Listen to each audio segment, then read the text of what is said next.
이재명 대통령이 어제 3시간 넘게 부동산 대토론회를 열고 앞으로의 부동산 정책을 국민들과 논의했습니다. 보유세를 올리고 대출 규제를 더 강화하겠다는 입장을 분명히 했는데 부동산을 시장에 맡기겠다던 대선 공약은 온데간데 없이 사라졌습니다. 오늘 첫 소식 서영일 기자가 보도합니다. 이재명 대통령은 토론회 내내 종합부동산세를 비롯한 보유세 인상이 불가피하다고 언급했습니다. 선진국에 비해 국내 보유세가 현저히 적어 3배가량 올려야 비슷한 수준이라고도 덧붙였습니다. 3배를 올리면은 아마 거의 폭동 비슷한 상황이 벌어지지 않겠어요? 좀 정치적 손해를 보더라도 대비는 해야 되겠다는 생각을 하긴 해요. 대선 후보 시절 세금으로 집값을 잡지 않겠다던 약속을 뒤집은 겁니다. 주택 공급난 해법을 두고는 재건축과 재개발의 회의적인 입장도 분명히 했습니다. 재건축의 경우는 가구 수가 늘어나는 경우들이 있긴 하지만 그 역시도 크게 많이 늘어나는 것 같지는 않고 재개발의 경우는 사실은 총 입주 가구 수는 줄어드는 게 사업기간 단축, 용적률 상향 등을 내걸었던 공약과는 정반대 입장입니다. 그러면서 집값 폭등의 주요 원인으로는 전세대출을 지적했습니다. 전세대출이 너무 쉽다 보니 집값이 폭등하고 전세 사기까지 생겨났다며 손봐야 한다고 꼬집은 겁니다. 특히 비거주 1주택자의 전세대출도 문제 삼았습니다. 이미 집을 가지고 있는데 이미 유주택자인데 그 사람이 딴 데 전세 얻는 거에 대해서 굳이 대출을 해줘야 되나? 반면 대선 후보 땐 중도상환 수수료 완화, 저금리 대출 확대 등 실수요 대출 활성화를 공약으로 내걸었습니다. 대선 당시 중도층 표심을 잡기 위해 내놨던 시장 친화적 공약은 사라지고 부동산 철학 자체가 시장 통제로 유턴했다는 평가가 나옵니다. TV조선 서영일입니다.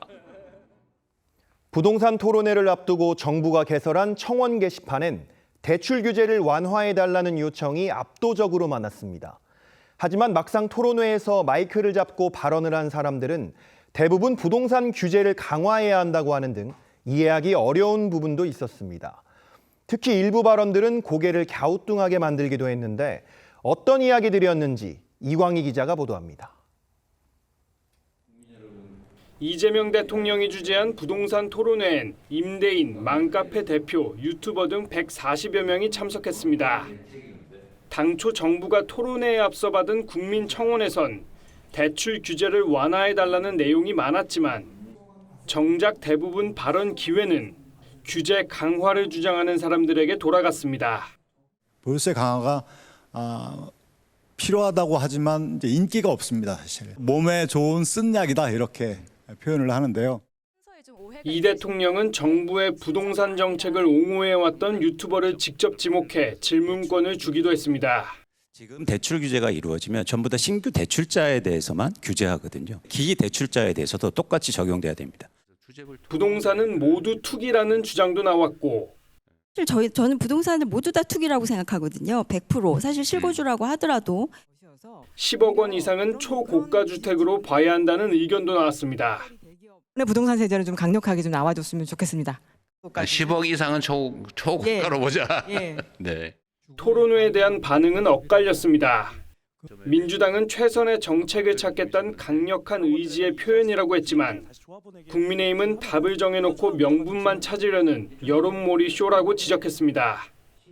온라인 커뮤니티엔 객관적 수치도 없는 허울뿐인 토론회, 토론을 가장한 부흥회 같다는 비판이 잇따랐습니다.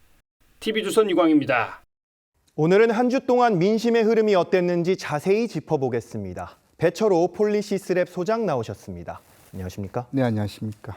네, 이재명 대통령이 어제 부동산 정책 대토론회를 열면서 이 보유세 강화 기조를 좀 밝혔는데 하지만 지난 3월에 한국갤럽 여론조사를 보면 보유세를 어떻게 보면 유지하거나 낮춰야 한다는 응답이 절반을 넘어섰었거든요. 이게 지금 민심의 흐름과는 좀 다른 기조를 밝힌 것 같은데 어떻게 좀 보셨습니까? 지난 3월 달까지만 하더라도 대통령 국정평가가 잘한다가 65, 그리고 부동산 정책에 대한 평가도 전체적으로 다 과반이 넘었습니다. 네. 근데 어저께 이제 토론회가 과연 최근 악화되고 있는 부동산 민심을 좀 반전시킬 수 있을까? 그래서 주요 포인트였죠.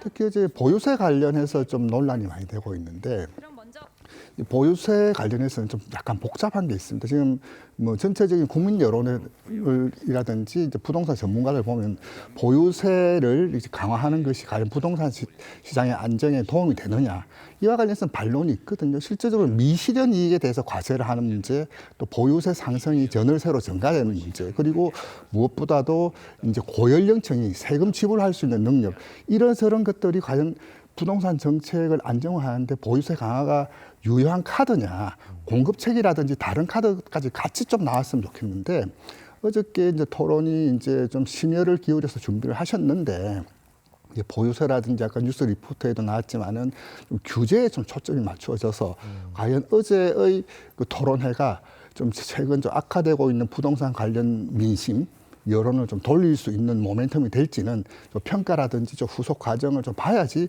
좀 정확하게 크기를 방향을 알 수 있을 것 같습니다.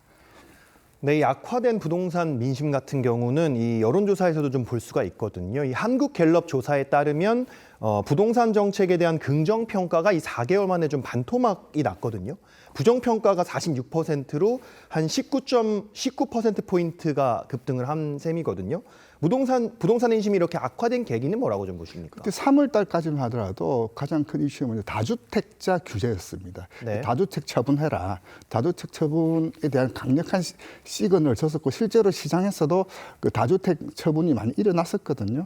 즉 뭐냐면 공급이라든지 안정화 없이 규제 일변도에 대한 반발 이런 것들이 전체적으로 이제 부동산 정책에 대한 그 부정적인 평가 그것이 대통령 국정수행 평가까지도 좀 이어지고 있는 그런 순환 구조로 좀 가고 있다. 그렇게 좀 진단할 수 있겠습니다. 네, 이 대통령 국정수행 평가를 말씀해 주셔서 이 코리아 정보 리서치 조사 결과를 보니까 이 직전 조사랑 대비를 했을 때 7.8%포인트를 하락한 40.8%를 기록을 했습니다.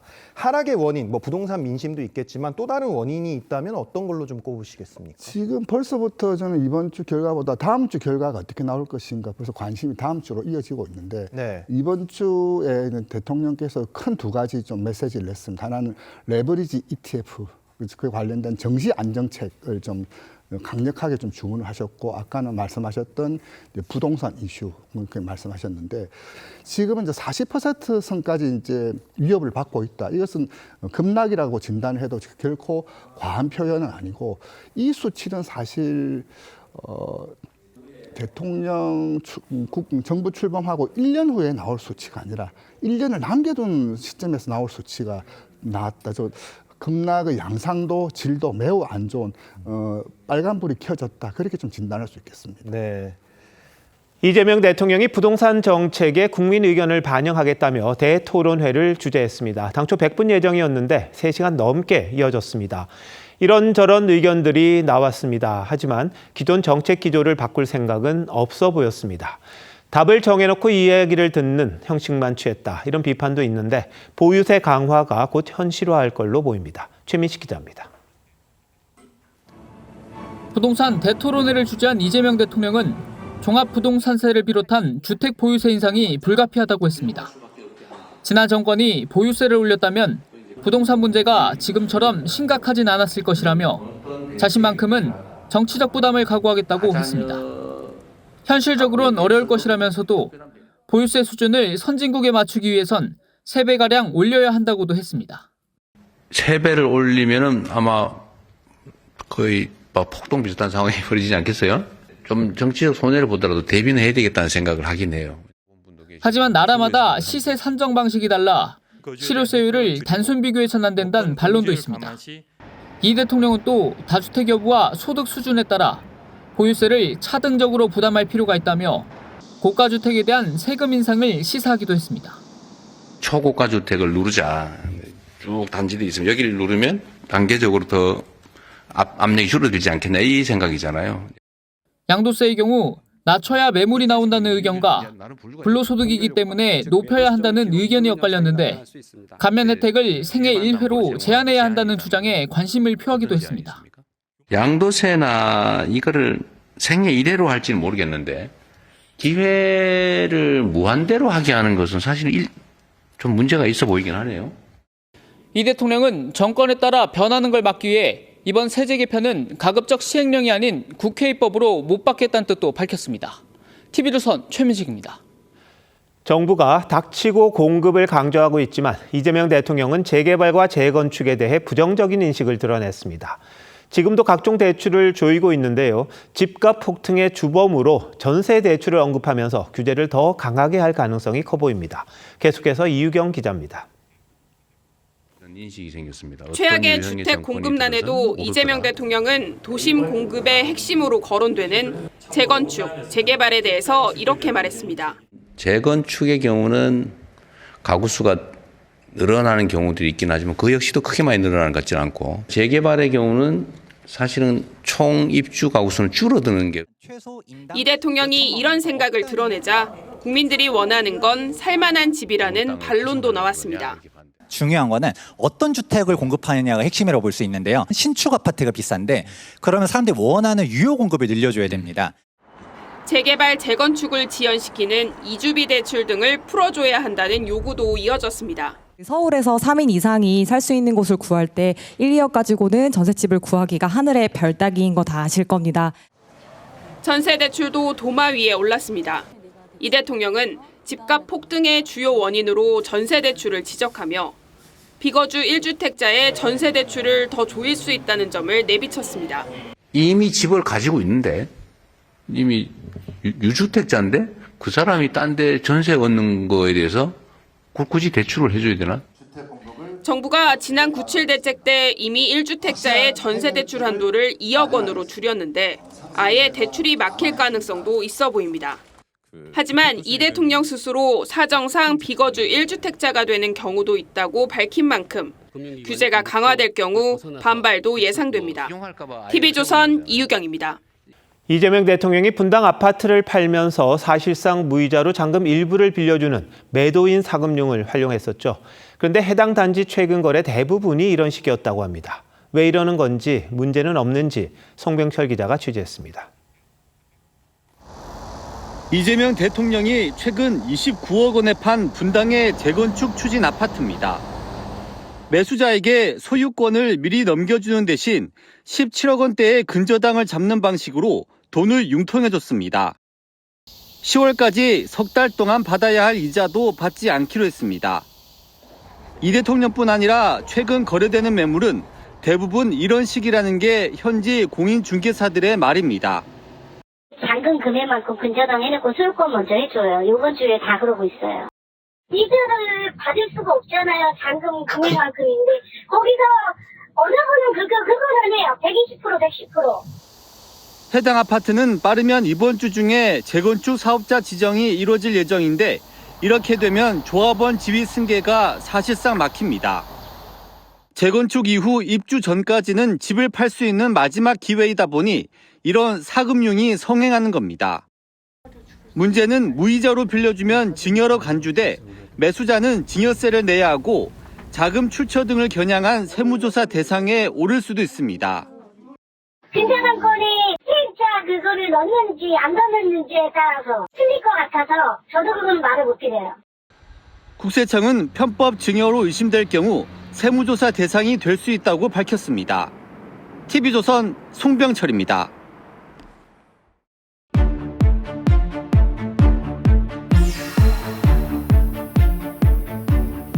오늘 부동산 대토론회에서는 집값 잡기를 위한 부동산 정책의 대전환이 예고가 됐습니다. 그 근거로 여러 가지 논리, 숫자들이 제시가 됐는데요. 김충영 기자와 하나하나 따져보도록 하겠습니다. 김 기자, 이재명 대통령이 보유세에 대해서 이렇게 이야기를 했어요. 선진국을 따라가려면 한 3배는 돼야 된다. 근데 실제로 우리 부동산세가 그렇게 적습니까? 네, 정부가 보는 숫자하고 전문가들이 보는 숫자가 차이가 있습니다. 단순 세율만 놓고 보자면 한국의 보유세 실효세율은 0.15%로 OECD 평균의 3분의 1까지는 아니지만 절반은 안 되는 것이 분명합니다. 정부가 주로 인용하는 통계이기도 합니다. 그런데 부동산 세금은 다양합니다. 취득세, 인지세, 양도세까지 종합한 부동산 총조세 비율을 보면 미국, 영국에 이어 세계 3위가 됩니다. 해외와 비교할 때 흔히 미국의 높은 보유세가 많이 언급되는데요. 실제 미국인들은 내 집 마련해서 나라에 월세 낸다라고 농담도 합니다. 대신 취득세하고 양도세는 매우 낮은데 그 얘기를 빼는 것은 맞지 않다는 지적이 있습니다. 처음에 몇 년치의 보유세에 해당하는 취득세를 내요. 다른 나라는 이게 없어요. 취득세를 이렇게 높은 세율로 걷고 있으면서 보유세도 다른 나라만큼 내자 이러면 이거는 잘못된 정책이죠. 보유세 강화는 결국 집값을 잡으려는 건데 이게 효과가 있을까요?